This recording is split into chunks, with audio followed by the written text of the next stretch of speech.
and I don't know if this is an Aquarian thing, but I've always had my mind on the clock, the big one. Instead of that being a driving force of fear, it's always been a driving force of life.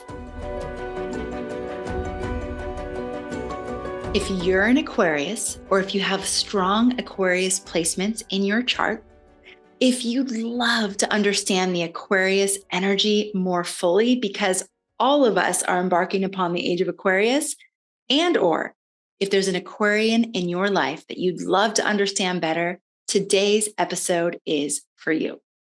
This episode is something I've been wanting to do for a very long time. You see, there are people in my life that to me are textbook embodiments of Zodiac or planetary archetypes. They are literally poster children for their Zodiac sign. Whenever I meet people like this, I often say, if there was an astrological encyclopedia, your picture would be posted right next to your particular sign. And there is so much we can learn from simply observing, asking questions, and getting to know people who are living, breathing embodiments of particular zodiacal qualities. And since we're in Aquarius season, I wanted to do our first poster child episode on the Aquarius archetype. And whenever I think of Aquarius, I think of my brother, Patrick. No, he is not an astrologer, just an extraordinary human being who has his sun, rising, Mercury, Venus, and Pallas all in Aquarius. So he's embodying a lot of Aquarian energy.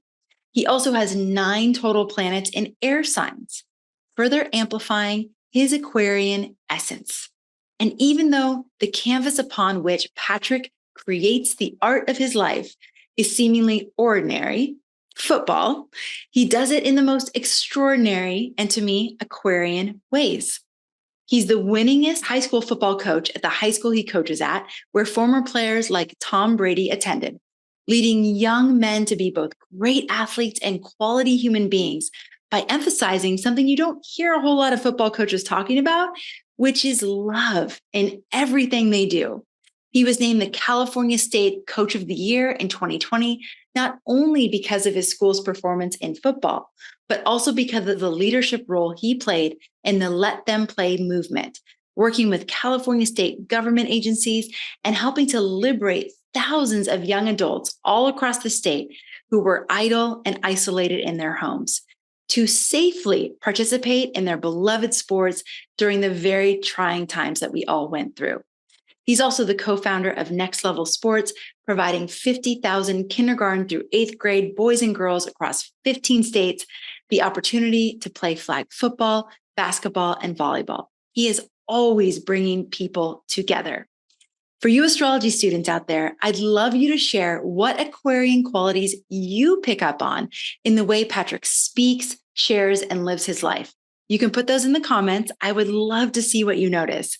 And if you like this type of episode, let us know so we can find and interview more poster children for all of the zodiac signs. Without further ado, I invite you to sit back, relax, and enjoy today's Aquarian poster child episode. Patrick, my brother. Hi, Puma. Hi, welcome to the Astrology Hub podcast. And nobody in the entire world knows me as Puma, which maybe we'll get to that. One of the things that Patrick is pretty notorious for is coming up with nicknames for everyone in his life. And they always evolve. Like they start at one name, but then it has a life of its own. So Puma is one of those. It has definitely had an evolution. But Patrick, I'd love to start here with how would you say that people describe you? Like what qualities would you say that people would use to describe you? That's a great question. And I've actually, how I'm perceived by others is something that, frankly, I don't spend a lot of time on, but it's something that, in a weird, strange way, I've been thinking about recently. As a matter of fact, my wife, Lindsay, is reading a book about sending an email to 10 of your closest people asking that very question. And that's like how you, like, if you really want to improve and do some self-discovery and ask the people that you love the most how they perceive you. Wow. So it's good timing in that sense because I've been kind of waffling on whether or not I want to embark on that journey.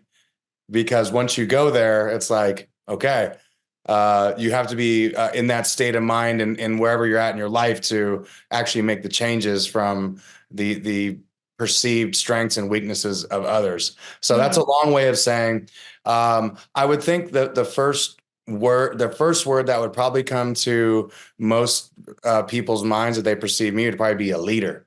Mm. I've always been a leader. I've always been in leadership positions. I've always been the captain of the teams that I've played on. And, so I would say that's first and foremost. The second one I would say is he's a competitor. Mm. Um, and that probably comes, depending on who's being asked, with some good and bad things, because competition can get dicey at times. So, and then from the people that I think know me the most, I would say uh, extremely considerate and a someone who's a community builder. Someone who likes to draw people together, likes to bring people together for whatever cause that may be at that time.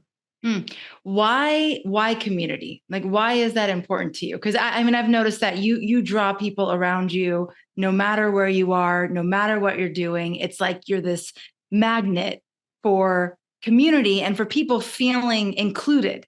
You're really good at that. Why is that so important to you? Well, I think that's what gives me life.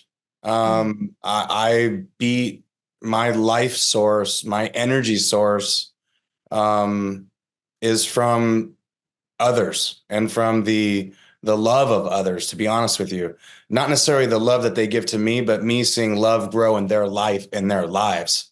So if I know that love is growing in their lives and I see people around me that are happy and people that have joy, or we're listening to music together or watching a game together or competing together, or I see in the business that I run a community of people celebrating their children. That just brings joy to me. That gives me the energy that I need to continue and the purpose that I need to continue the next day or the next step in my life. So it's just an inherent quality of mine, or inherent in myself, Amanda, that I need. It's a need thing. So in 2020, I won't mention it by name, but we all know what happened in 2020. I lost that life force.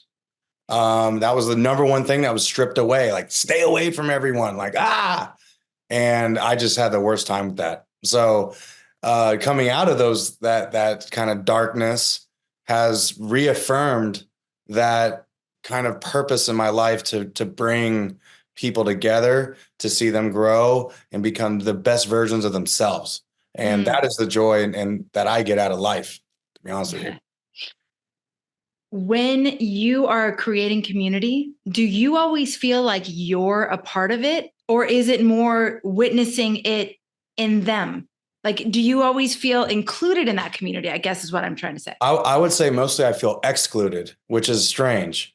Um, and there's a scene in Shawshank Redemption, which, if anyone's listening out there has not watched Shawshank Redemption, it is mandatory homework from this podcast. Mandatory and or you can read the book. If you're a book reader, you can read. I think it's Rita Hayworth or Haywood, something like that, and the Shawshank Redemption. And it's actually written by Stephen King. It's fantastic. But anyway, there's a moment in that book, or in that scene in the movie, where Andy Dufresne in prison arranges a beer drinking moment for his friends when they were swabbing the tar on the top of a roof. And he worked it out with the warden where they could get beer for that moment just after they were done with the work. And he sat back in the corner and watched the whole thing. Ah. I see myself as Andy Dufresne in that moment, in many of the things that I do in my life, including coaching football or running a youth sports program. Is just sitting back and seeing it all unfold in front of me is more joyful than actually drinking the beer myself. Mm. So for you being quote unquote excluded, the way you said it, it's not a bad thing. It is. And it actually is, you actually like it. I actually like it. I feel some constraints or a small level of anxiety when I'm a part of something that I've created that way. For example, if my football team wins a championship, like I'm never in the championship picture. I don't think it's my time. It's their time. So I don't, it's definitely not something that I feel a loss of, or that there's something missing from it. It's just something that I feel more a proud, or at least honor, in standing away from it and watching it unfold for others. That, to me, the real joy is seeing others celebrate their joy. So that exclusionary feeling, and I think probably you're right, probably exclusion's the wrong word. It's more like just a different vantage point of something beautiful that's happening in front of me. You're a witness to it, but it's like you're a witness to something that you played a part in creating. And so for you, you get to celebrate what you're witnessing. You get to celebrate your creation. It's almost like an artist standing back from their painting. They're not in the painting, but they're admiring the painting. There's so much joy in that. I mean, Aquarius can be seen as detached, like emotionally detached. Do you feel like people ever think that about you, that you're sort of like detached emotionally? I can see that that some people could probably say that about me, that I'm, you know, uh, it could be construed as not that I don't care, because I think there's a difference. I can see a detachment from it, but I think most people know it's not because I don't care. It's maybe because I care too much, and that there's a certain level of detachment that I need to have from it so it can flourish on its own. I also know that the true things that happen in groups and communities happen at the deepest, the bottom level, the bottom layer. That is where the life form is. Like if you look at a fire, the strength of the fire is the bottom. The top of the fire is the beautiful flames and everything looks at. But the strength of the fire is at the bottom of it. That's where the heat is, and the fuel and the energy that fuels the flames that come up. And that's kind of the where I like to sit. I like to sit and flame the bottom of the fire, fan those flames so everything else can grow around it. And I think for leaders, a lot of leaders try to be the fire. They're in the fire. They become the fire. I think it's too much. I mean, there's a lot of coaches that and coaches that word. Even I'm a high school football coach by trade, but coach is a word that can be like a mom in the house is a coach. Like, anyone that's a leader is a coach. So I believe as a coach, we are the ones that are creating the environment. Yeah. And if the environment is a dictatorship, it's not going to be a fluid, beautiful environment. So for me, having the kind of the belief structure that the more I get away from it, but still build the bottom of the fire, the bigger the flames can be. I love that. I have known you my whole life, obviously. And one thing that is so true about you is that you have always marched to the beat of your own drum. You've always been just a highly unique individual. Tell us a little bit about that. Do you try to do that? Is that just who you are? Like, just talk to us about marching to the beat of your own drum. Well, I think the fellow Aquarius listeners to this know that we are the best. I was reading the positives and negatives of the Aquarian, and I'm like, the negatives are pretty positive. This is great. Since we are being navigated by the stars here, I have to throw some Aquarian love out to my fellow Aquarians out there. So good. So that one of the negatives is Aquarians like may act that way and behave that way and think they're separate and all that. I've read that too. So that's yes. that is part of the negative, right? I get that. I think there's a level of this for the negative side of this for me. This has been an innate thing for me my whole life. And it's not something that I've studied, or I'm kind of a normal human when it comes to this world, I'd say, right, Puma? But I really love my relationship with the planet, with the stars, with particularly the moon. I'm extremely attracted to the moon. The Luna is like part of me. But but this concept of beating to my own drum has led to some kind of feelings of claustrophobia.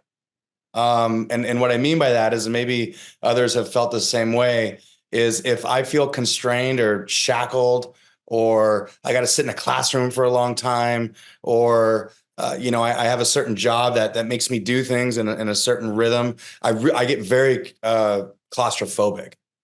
And now I can stand in an elevator and I can plane. So I don't mean claustrophobia in this way. I mean world claustrophobia.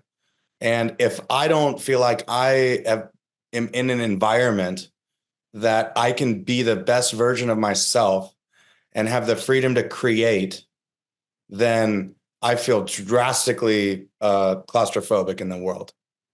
And I don't know if others feel that way, but and I think I think getting back to your point, that's why I've always beat to my own drum, because I don't see any other way. I feel like a trapped lion if I'm in a situation that I cannot beat to my own drum. It makes me think of the children out there who might not have been supported in that. So I'm just thinking of Aquarian children. And thankfully, luckily, you and I had the best parents ever. And I know one of the things our mom wanted to do was she recognized that we were all individuals. She recognized that we were all different from each other. There's 4 of us in our family. And I feel like we were really supported to be who we are. We were encouraged to be who we are. But if you were an Aquarian child who was made to conform and made to really like be in that box, how uncomfortable that would be. I don't know if you have any thoughts about that, because you work with kids. Yes. And you probably see a lot of different parenting approaches and a lot of different children reacting or responding to their parents. I don't know if you have any thoughts or reflections on that. Yeah, no, I think that's a great point. And I think the avenue that has always connected with me directly has been extracurriculars or co-curriculars, things that happen after school, things that happen after 2:00, after 2:30, after 3:00, where I could go out and truthfully, I mean, if you think about the United States educational system, it's 300 years old or something. It's and I know many people that listen to this are doing different things, and I think that's great. And I've been a part of a school for 23 years that, we have 30 chairs in a room and the guy talks on the whiteboard, and there's some magic to that too. But for me, the true magic happened after school for me. And I think that's important for parents to understand, that there are certain things that we might have to do for our children to get them to the next step. But providing the avenue of expression after school is equally as important as what happens from 8 to 2. And for me, that was sports. Yeah. And seeing a baseball field or a football field, or just having that expression. And some kids do it through music and whatever. I think parents need to hammer those things. Whatever. I think I'm not a great dad. I do the best I can, but I think one of the things that I adopted as a parent early for my 2 boys was whatever their passions and enthusiasm were, I was going to chase it, because I know that that's where they're going to grow into life. And if I was to put some sort of structure over it and pin them down, then they'll just revolt. And if they revolt, they could revolt in certain awful ways. And I never wanted that. So I think that's very important, is to allow expressions of your kids through whatever that is. And parents need to get out of the way of those expressions, in my opinion. Patrick is very humble. He's an amazing dad to 2 awesome boys that I absolutely adore. So he's an amazing dad. Okay. Just what you just said. I mean, that alone, if that's the one thing that any of us can do as parents, is to encourage that individuality. One of the things that astrology shows us is that each person is literally as unique as their fingerprints. They come to the planet with an entire purpose and mission and gifts and talents they're wired for. And then we try to put them in these boxes that totally disregard the unique wiring that they were given, that's divine. So we interfere with all that. So one of the things that you've done, so you're a high school football coach, and you've also created one of the biggest, if not the biggest, I don't know, youth sports programs in the country. Yeah. And you've done things in a really unique way. Can you give a few examples of some of the things that you do as a football coach, for example, or you do as the founder of Next Level Sports that is unique, is individual to the way that you see the world and the things that you want to foster in the environment that you create? Yes. I would say at the center of every decision in these areas that I am making on a daily basis, I use the 4-letter word that is the most powerful 4-letter word on the planet, and that's love. And for a football coach, or for someone who's embraced in sports and competitive culture, one would think maybe that runs against the river, if you will. But for us, it is the river. And that word love fuels everything that I do, the interactions that I have with parents of players that play for me at Sarah High School, parents that register for Next Level Sports, that love their kid, that sign them up. Nobody forced that person to do that. There is love behind those decisions. And it's, for me, if the center of everything that I do is always centered in love, then only positive things can come from it. Because the opposite of love is fear. And a lot of people go through life afraid, and they make decisions based in fear, and that leads to more fear and more anxiety. And that's just not a great way to center oneself. So for me, if I'm thinking of a commonality in everything that I do, it starts with that love. And then that love sprinkles out into the football team, and love for one another, and love for your teammates, and sportsmanship. And then when you're competing, and we all compete, whether, I don't care what job you're in, we're all competing for something. Okay. And if I'm competing with a team that loves each other against a team that basically is working in fear, we're going to win every single time. Even if we lose on the scoreboard, we're still winning because we're building deeper roots and deeper relationships that are going to last a lifetime. No matter what happens at the end of this whole thing, we're all going to end up in the same place. I recently read something that really struck me very deeply, and it was a generational thought. And it was like, the next generation is going to remember me. The next generation may remember me, but the generation after that probably will not remember me. And I started to think of that in real current terms. And I don't know if this is an Aquarian thing, but I've always had my mind on the clock, the big one. Mm-hmm. Yeah. And instead of that being a driving force of fear, it's always been a driving force of life. So if I know that clock is going to strike, and at that point, I'm going to leave this planet, I'm going to transition, what did I do during that time? I think it's a fair statement to ask. And if during that time, it's centered around love and building relationships, what more can we ask for? I can't take this Ferrari, which I don't have, with me. But I'm just saying, it doesn't mean anything. It really, really means nothing. Like, do we know, Amanda, do you know our great grandfather? No, I don't even know his name. That's what I'm saying. Yeah. So, like, to me, that's not a fearful thing. And I think it's something that is actually, it unchains me. And it's like, oh, wow. So this little incident that I'm having right now is going to mean that much. And a few generations don't even know I existed. So it's kind of like, I'm going to take this moment, take a deep breath, center it, apply love to it, and move on with the next challenge. Oof. So any astrology lovers out there caught this when you said, I don't know if this is an Aquarian thing, but I've always been aware of time. Yes. And like the big time, the time of like this incarnation. Saturn rules Aquarius, and Saturn is the father of time. Oh, wow. So it's like Saturn is the timekeeper. Some people call him the Grim Reaper or whatever. But what you said is, to me, again, one of the reasons why you're my Aquarian poster child is because you are expressing the highest possibility of that awareness of time. You could use that to make you feel afraid, or to make you live in fear your whole life, and to, be pushing away death. But instead, you're using that to fuel life. And that, to me, again, is just, it's a beautiful expression of the awareness of the constraints of this Mhm. human incarnation. Yeah. And this third dimension, which Saturn rules. Saturn creates the time constraints, so amazing. Okay. Yeah. So you mentioned love. And of course, love as a football, you guys, I've heard Patrick interviewed. He gets interviewed all the time. He's definitely some type of celebrity in California. I don't even know how to call you, but he gets interviewed all the time. And he is being interviewed after football games. He's being interviewed about upcoming football games. And he's always talking about love. And I read these interviews and I go, yes, you are awesome. Nobody does that.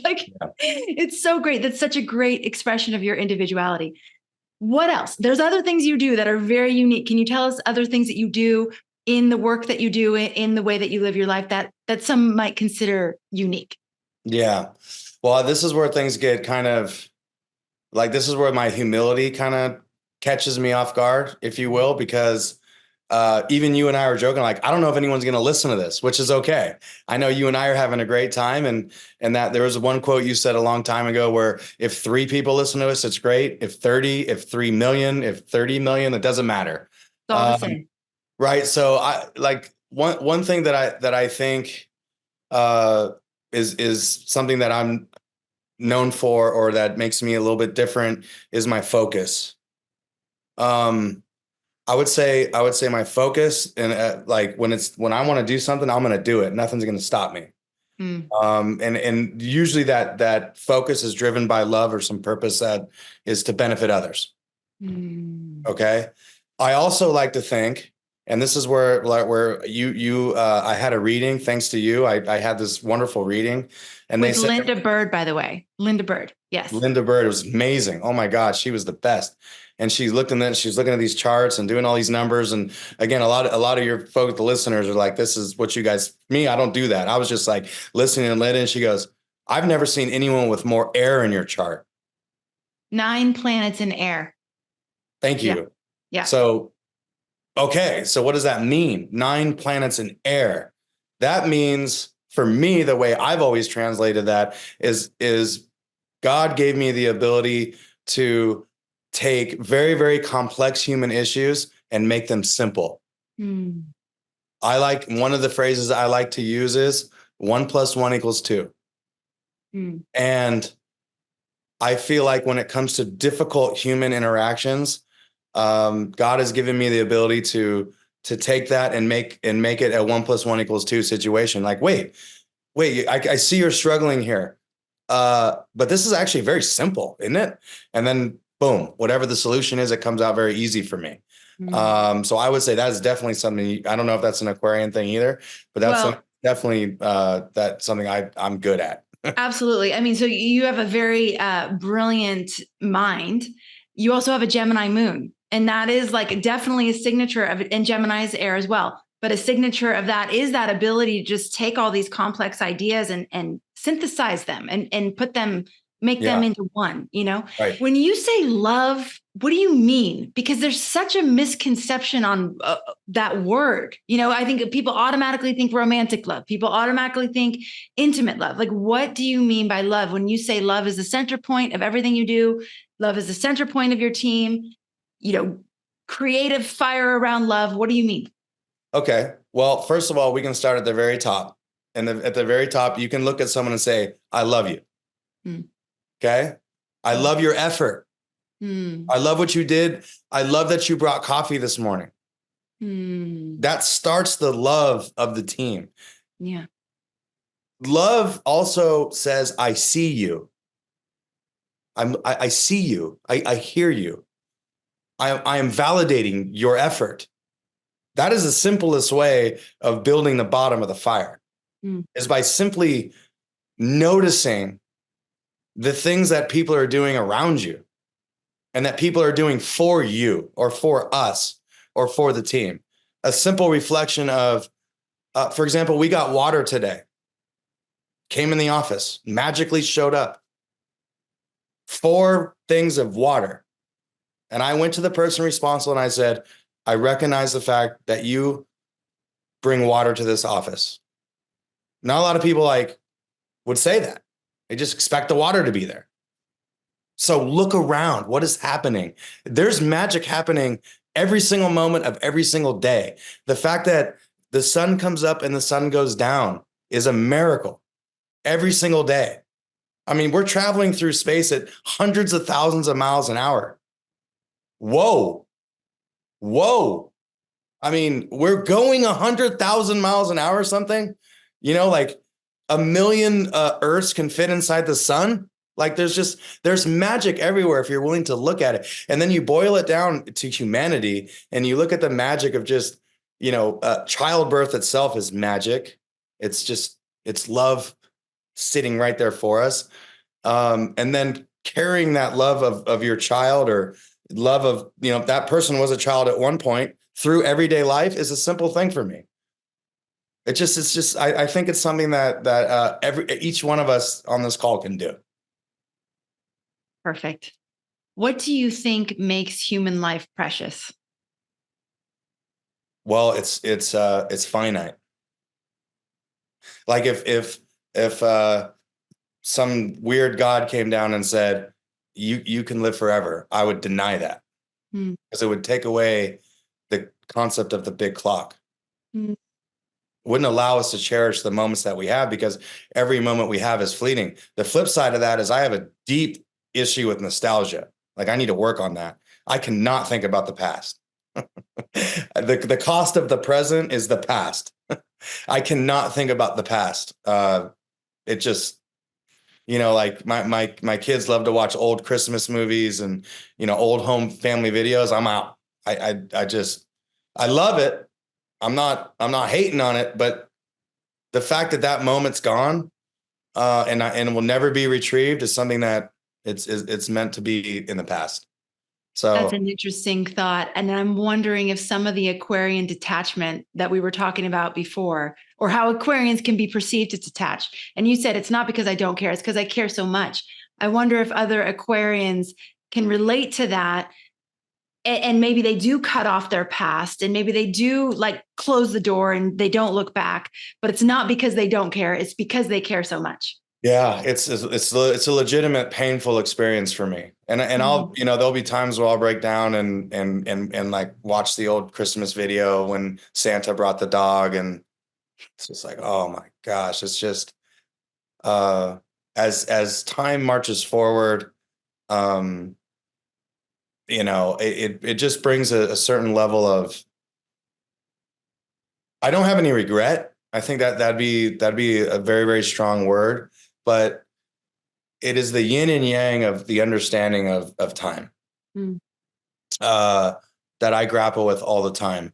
And I think maybe the fuel of living so hard in the present, because I live hard, or I love hard and live hard. And that's expressed, Amanda, me, that's come out in different ways of expressions, both positively, extremely positively, but also extremely negatively. And I know sometimes Aquarians can wrestle with that. I have had issues with alcohol, where I've, like I'm the best drinker you'll ever see. You'll love the hell out of me drinking with me. I'm just great. You'll love it. I love it. Everyone loves it. We're having the greatest time ever until it's not the greatest time. So there's, I want to project too that life can be hard. But it also, as we navigate this difficult world together, if we're centered in the 4-letter word of love, I think that's the most peaceful spot to govern from. What do you think about the future? Are you hopeful? Are you optimistic? What do you think about the future? So that's a great question. The word that jumped into my mind is unity. So I don't really care. All I know is where I'm going within it. And the only place I'm going within this future is in a unified front with unity, and which also could be probably used as love next to it. I will not engage in anything that divides me from my people ever again. And when I mean my people, I mean everybody. I don't care what color, what race, what political party you're in. If something's happening that's dividing me from someone else, I'm gonna shut it down. I'm going to say we're being divided right now, and I'm not going to allow it. We are together because we are one. We came from the same place and we're ending up at the same place. So we are going to live together at this moment. You know, we don't have to, we're not the same, and we can be different and have different ideas. But for me, the future, in my future, which is the only thing I care about, and this sounds very selfish, but it's going to be unified. I'm just going to tell you where I'm not going to go, because I've played the other side where it's like, I've been caught, you know, like I've banned CNN and Fox and every news. I've banned it all for my life. It's gone. Because the only reason why I think those things exist for me now is to divide me from other people. And I'm not doing that anymore. So that's out. Okay. Anything that unites is in. Anything that divides is out. That's the future. Let's just keep it simple. Oh, amazing. You are blending the best of Aquarius with your neighbor sign, the best of Pisces. Okay. Because Pisces is all about unity. I mean, I also think Aquarius, it's that vision that, you know, some people call it utopia, but is it really utopia, or is it just what we know is possible? What we know is possible. It's, you know, it doesn't have to be, and like you said, it doesn't have to be everyone joins hands and sings kumbaya and agrees on everything and is all the same. In fact, it's the opposite of that, that everyone is individual and unique, and we're united. And I respect your point. I hear you. May not agree with you, but I respect what you're saying. Yeah. That could unite us. Yeah. Well, and I respect your right to say it.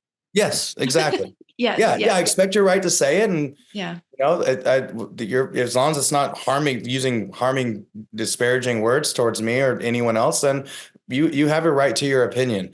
But I'm with you 100% on that. Is using it's what I try to inspire the people on this call to do in your office. Why do I have to wait for the CEO, whatever that is, to tell me how the future is going to be? Mm. It's the same concept, right? Like, why do I got to wait for the boss, whatever the boss is of the world, to tell me how my future is going to be? I'm not going to do that. I'm going to tell you how my future is going to be. I mean, and that's the same thing with someone walking through the door in the office. I'm going to tell you how this culture is going to be in this office today, in a peaceful way, not like, you know, hey, I'm the boss, and not like in a weird way, but in a peaceful, spiritual way. This is how my day is going to be. This is how our future is going to be. And we can bend our future around what we need it to be. Okay. And every ingredient that's behind what I'm saying is the ingredients of love, humility, brotherhood, sisterhood, community, ohana, family, boom, boom, boom. Tap into that, right? And that's our future. That is the future, or at least the future I'm going to live in. Oh, I always think of the Aquarian constellation, the water bear. Mm-hmm. And if you look, you know, it's water, but I like to think of it as stars. So it's like literally the most purest transmission from the stars, and the intelligence of that language of light. It's light. That's what it is. Just getting poured down on humanity. Just like, you know, and that's what you're doing in this podcast. It's like that language of light, the language of love, just pouring and cascading through you. And thank you, Patrick. It's just, do you see why I love my brother? Oh my God, it's so precious. Patrick, one more question. If you had a megaphone and you could shout one message to the entire world, what would it be? Love thy neighbor. Keep it simple. I mean, just put it on repeat, you know? And I don't want to, you know, beat it too much, but it's just it's so easy. 1 + 1 = 2. If we can all just govern our lives and center ourselves around loving our neighbor, love thy neighbor might be the 3 most strongest conceptual words put together, everything would go away. Every human, in my opinion, every human pain would go away, because we would learn how to coexist together. The issues that we have is usually rooted in ego and a bunch of crazy things that tear us apart, that aren't centered in love. So love thy neighbor, get it on the loudspeaker and go. But before you cut me off, we have to tell people why you're called Puma. And this is very important because my sister, in her greatness, unplugged and moved to Hawaii and made her own reality, which is a wonderful, wonderful thing. And now here she is. Just absolutely, I'm astonished by, I'm actually not surprised because you're amazing. But the fact that you did things that many people say, in my next life, I'm going to do this. Well, you didn't wait for your next life. You did it this life. And that might be the biggest gift you can give to anyone on this call, or that you're doing in your life, is inspiring people to be the best they can be in this life. We don't have to wait. This is, and you know what? You're not too old. You like, whatever the time we have left, that moment you can make it better. And Manda, you're doing that on a day-to-day basis. Part of that journey that I know of is that you and you can correct the story here if wrong, but you used hula and the sacred dance and rituals of hula, right? You were given a name by your kumu. Yeah. By your kumu, which is an ancestral, basically, spirit of the gods that teaches hula, which is way more than just a dance. Okay. So Manda's nickname became Hua, which I believe means flower. Right. The full name is Pua Mai Ole, which means the flower that never fades. Wow. Beautiful. Okay. And those flowers behind you are beautiful. Those will never fade. Okay. But the problem with the shortened word Amanda Pua Walsh is that Siri doesn't like the word Pua. So when I said call Pua, it didn't recognize it.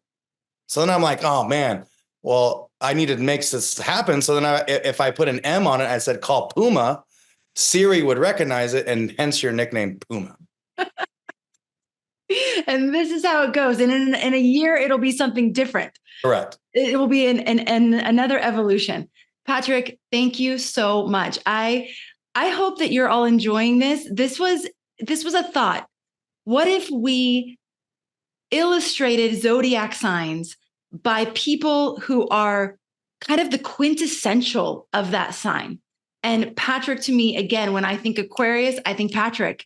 And so to have him here and just for us to be able to experience the world through his lens, which I think is one of the most beautiful things about the zodiac, is it covers all the spectrums.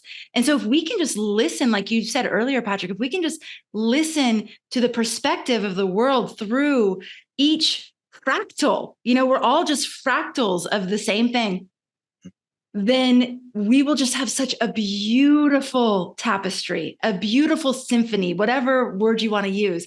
And so to be able to experience Aquarius and the way you see the world and the way you think about things and the things that motivate you and drive you and inspire you and the things that you fear or that are hard for you or challenging, this helps us understand each other better. This helps us understand ourselves better. And so I just want to thank you for just your very vulnerable and honest and transparent sharing.